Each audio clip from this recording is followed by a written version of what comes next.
గట్టిగా చెప్పాలి. భారత్ మాతాకి,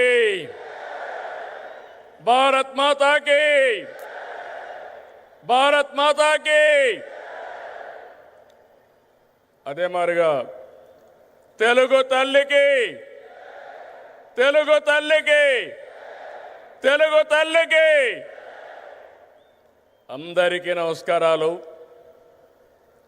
సూపర్ జిఎస్టి సూపర్ సేవింగ్స్ సభలో పాల్గొనడానికి మన రాష్ట్రానికి వచ్చినటువంటి ప్రధానమంత్రి, మన అందరి భవిష్యత్తు కాపాడే నాయకుడు నరేంద్ర మోడీ గారికి గట్టిగా చప్పట్లు కొట్టి స్వాగతం పలకండి. మీరందరూ కూడా జిఎస్టి వల్ల లాభం పొందారా లేదా అని మిమ్మల్ని అడుగుతున్నా. పొందామంటే చేతులు పైకెత్తండి. అలాంటప్పుడు చప్పట్లు ఏ విధంగా మారుమోగాలో ఒక్కసారి మళ్ళా చేసి చూపించండి.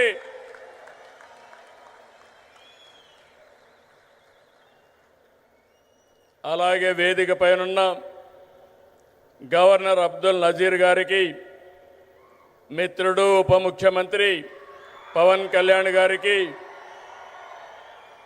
వేదిక పైన ఇతర నాయకులందరికీ నా నమస్కారాలు. ఈరోజు ఈ కార్యక్రమానికి నేను ఎన్నోసార్లు వచ్చాను, కానీ ఇంతవరకు ఎప్పుడూ చూడలేదు.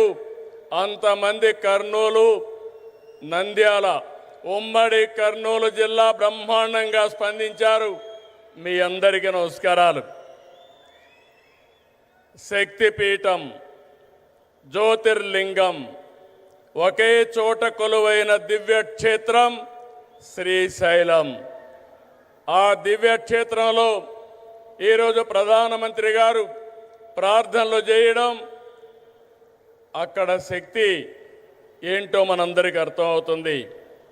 బ్రిటిష్ వారిని గజగజలాడించిన ఉయ్యాలవాడ నరసింహారెడ్డి పుట్టిన పౌరుష గడ్డ ఈ కర్నూలు జిల్లా.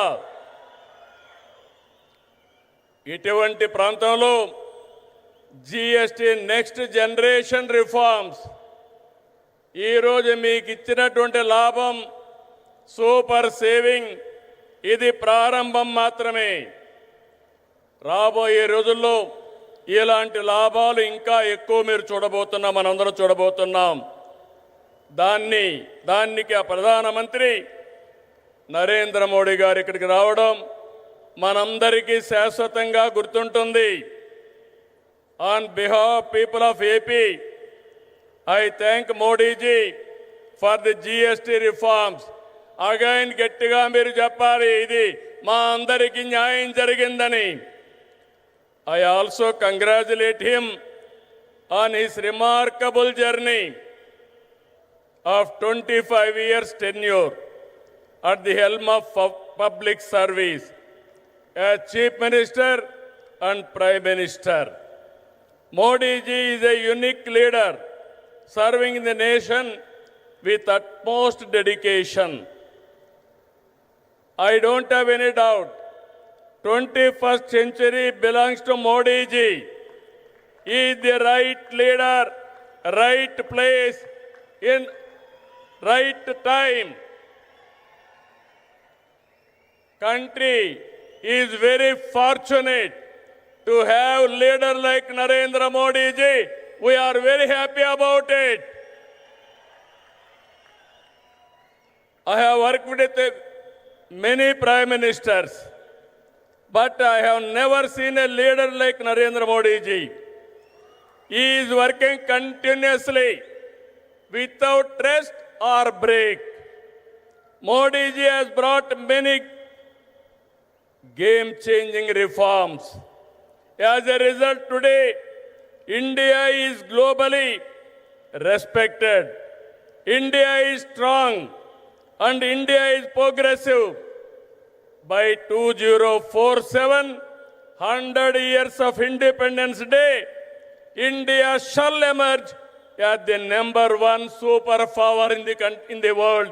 That is only possible through Narendra Modi ji.